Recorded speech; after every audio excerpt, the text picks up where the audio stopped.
What's up, and welcome back to another episode of Keeping Up with the Commanders. I'm your host, Mason Kinnahan, and the Washington Commanders, no matter where they're playing, still cannot find a way to win a football game. They have now lost 6 straight after a 16-13 loss to the Miami Dolphins in Week 11 in Madrid. Washington is now 3-8. The Dolphins improved to 4-7. I'm a college student, all right. So I woke up at 9 a.m. on a Sunday. Usually would like to sleep in an extra hour than that, about right. So I woke up a little bit earlier. I had a late night last night, and I was like, man, I got to wake up for this game. Hopefully they show me something. Hopefully it's worth waking up for. I probably could have gotten up halfway through the game and still have been fine. This game was dreadful. It was dreadful. There's just so much. There's a lot. Washington still cannot score efficiently. The defense, there's still mistakes. This team overall, at this point, it's more just on the players. No matter how much the coaching can, no matter how much the coaching can fix things, it's up to the players at the end of the day. And the players have not been able to execute what the game plan is and what in order to win a football game. Now, let's jump into the first read. This team is brutal to watch. I think, yeah, it really is. This defense was better today. I'll give them that. It was better than normal today, but still at times the chunk plays. It was a tank bowl for the ages today between the Dolphins and the Commanders. It was a tank bowl for the ages. You had, the Dolphins and Mike McDaniel not going for the lead in on that drive, and instead he went for it on 4th and goal from like the 3, and all of a sudden gave Washington a chance to win the game. But of course, Washington, they're paying a kicker $4.5 million, which is like one of the higher guaranteed for kickers in the league this year, and he can't make anything beyond 50 yards. Which, in this day and age, you got to have a kicker that can make stuff beyond 50 yards. You have to, and it was just a disaster on special teams, especially. And then Sanders still muffed punt. He was put in a bad spot from the beginning with Jalen Lane's injury, but he fumbles on the muffed punt. Matt Gay 2 for 4 from field. 2 for 4 field goals for him today. Not good. This team only punted one time and scored 13 points. They punted one time and they only scored 13 points. That is, the drives they were going on, 13 plays, 71 yards, 8 minutes long to begin the game, and it ends in a field goal.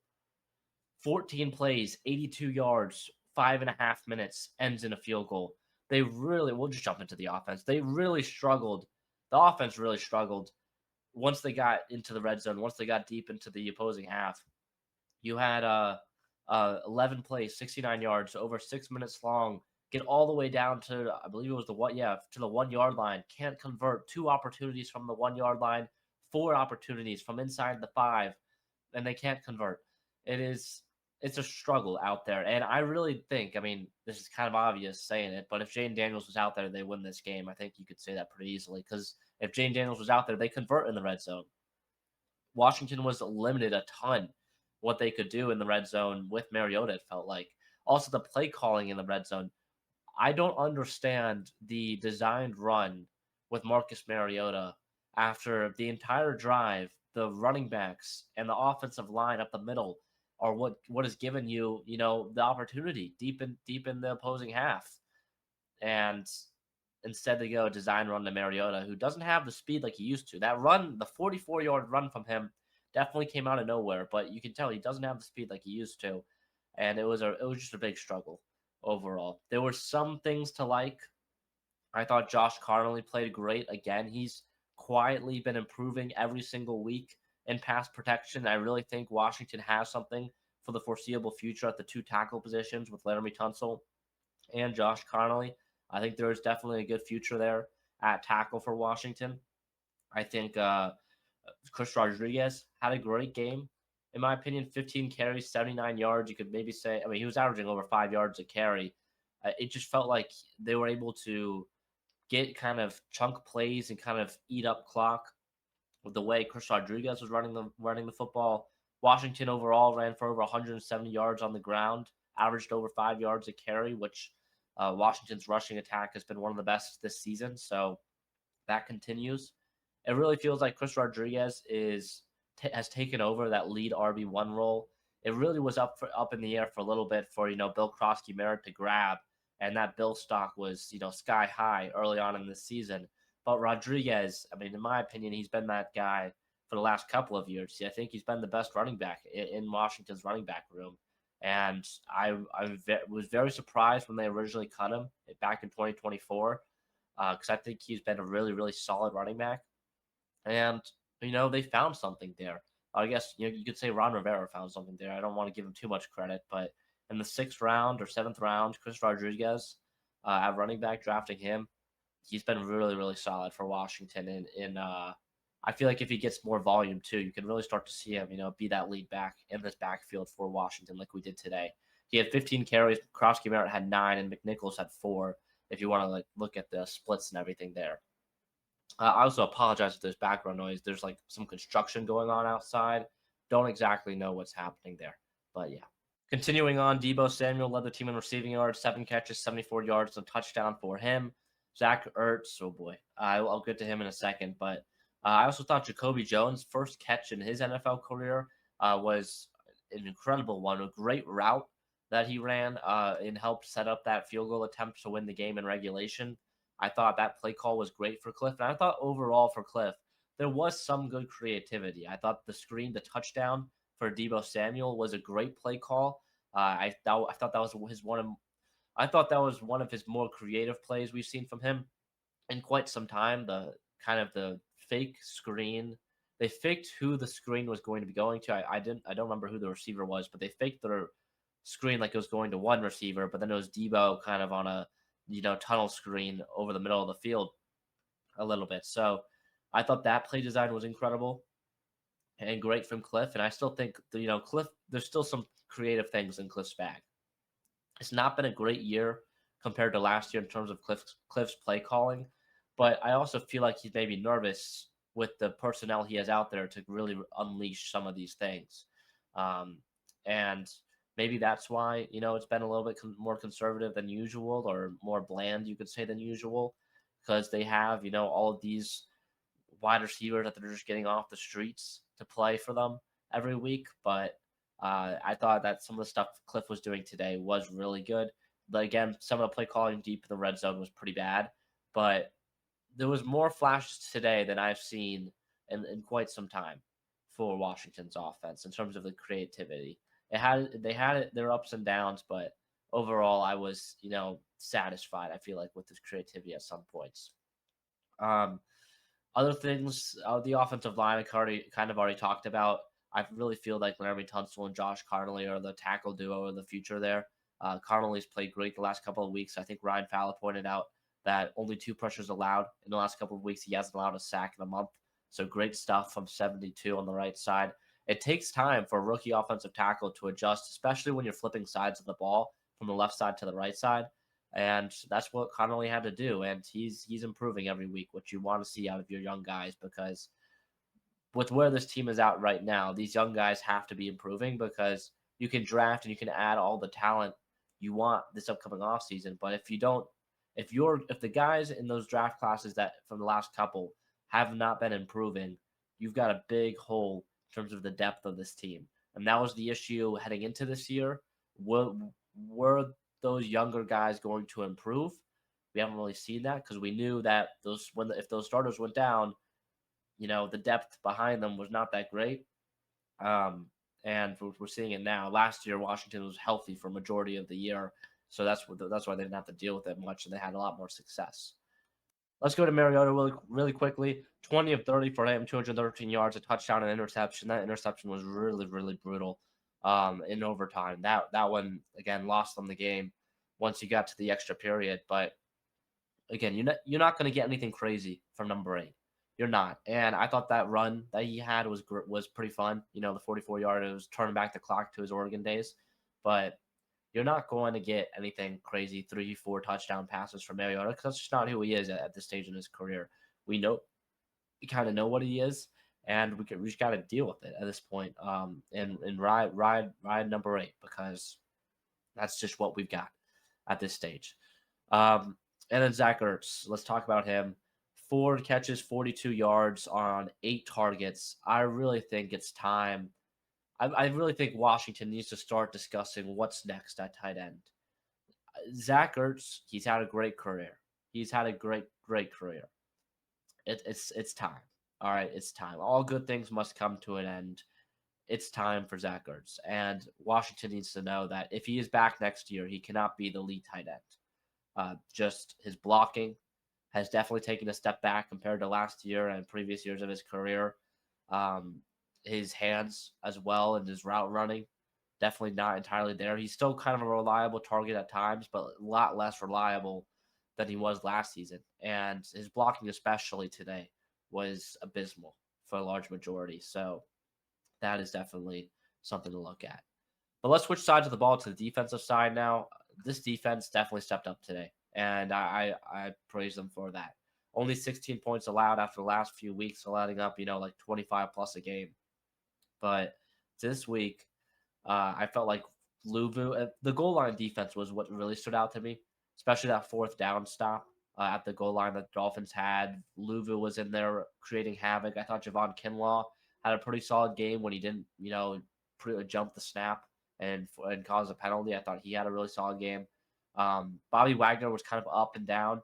I felt like there was some good moments from him, especially at the goal line, but other moments where he just got lost. His eyes just lost the running back in the backfield, and ultimately, David Achen is like going to be able to pick up a good gain. So the run defense is still pretty poor. Preston Smith isn't, really moving the needle. Same with Von Miller in terms of the run defense, but that's not what they're really known for at all. So there's that as well. Johnny Newton, I thought, had a good tackle today, but beyond one good stop, I really felt like he wasn't, making that much noise. And then the secondary, it's kind of just the same what we've got so far this season. You've got Sanders still out there, Quan Martin. I thought they were okay at times in the secondary, but still got killed at times as well, and still let up some chunk plays. So not entirely thrilled.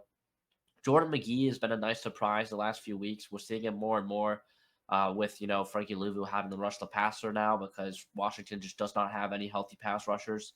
So with Louvu rushing the passer, you have these 3 linebacker sets of Louvu on the line, Wagner at middle linebacker, and Jordan McGee, as your weak side linebacker.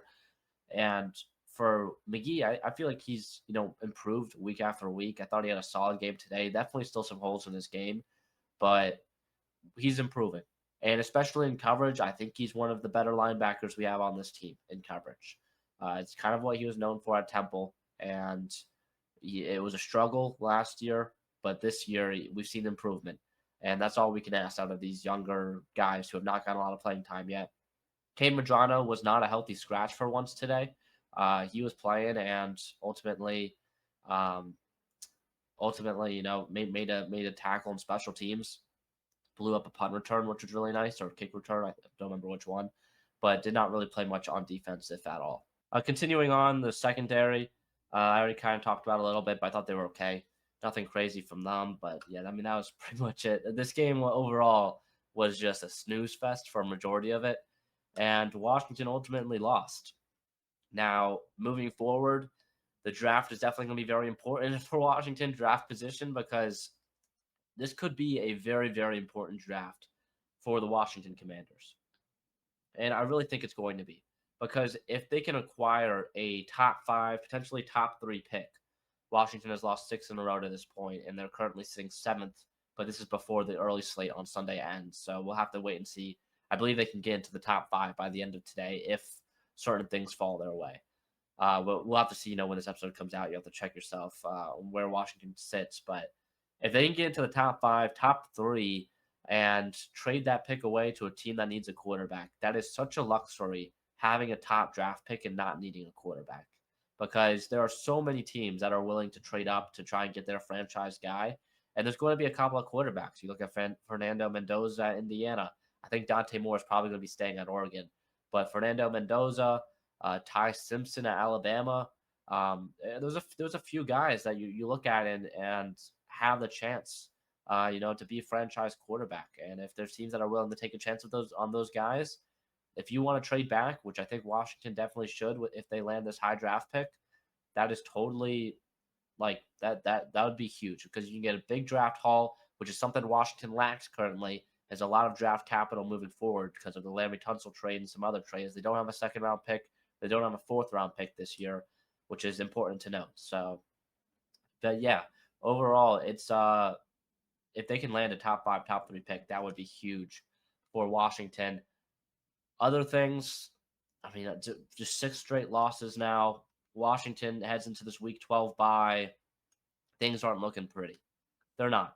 You got Denver, which will probably be flexed out of Sunday Night Football, Week 13. If they do play Sunday Night Football, oh boy, that'll be a rough one. But yeah, Week 13, it'll probably be flexed to a 4 o'clock game or a 1 o'clock game if I had to guess. And that's their last primetime game. I lied. They have one on Christmas. But beyond the Christmas game, that is their last primetime game of the year. So, at least scheduled. I guess you could say we have a Saturday game coming up against the Eagles, Week 16, but last night game of the year will be against the Denver Broncos. And then that is the Sunday after Thanksgiving. And then you got Minnesota, New York, Philly, Dallas, Philly. This is going to be a rough stretch. It's going to be a rough December for Washington. You've got 4 games in December. It's going to be a rough one. It's going to be a rough one. But that'll wrap up this week's episode of Keeping Up with the Commanders. We're going to take a week off. For the bye week, we're going to take a week off. I feel like we all need a break from this team. It's been a rough season. I've got a lot of other stuff going on too. So we're going to take a week off for the bye week. Then we'll be back after the Broncos game, recapping that one and looking ahead at where this team is at. If there's any breaking news, of course, I'll be here on the Keeping Up with the Commanders YouTube channel. And you can also listen to the podcast wherever you get your podcast as well. I don't really promote that a lot, but as you can see it in the graphic up here. You can get Apple Podcast, Spotify, Google Podcast, iHeart, wherever you listen to your podcast. So that'll wrap it up, though, on this week's episode of Keeping Up with the Commanders. I've been your host, Mason Kinnahan. See you guys in the next one.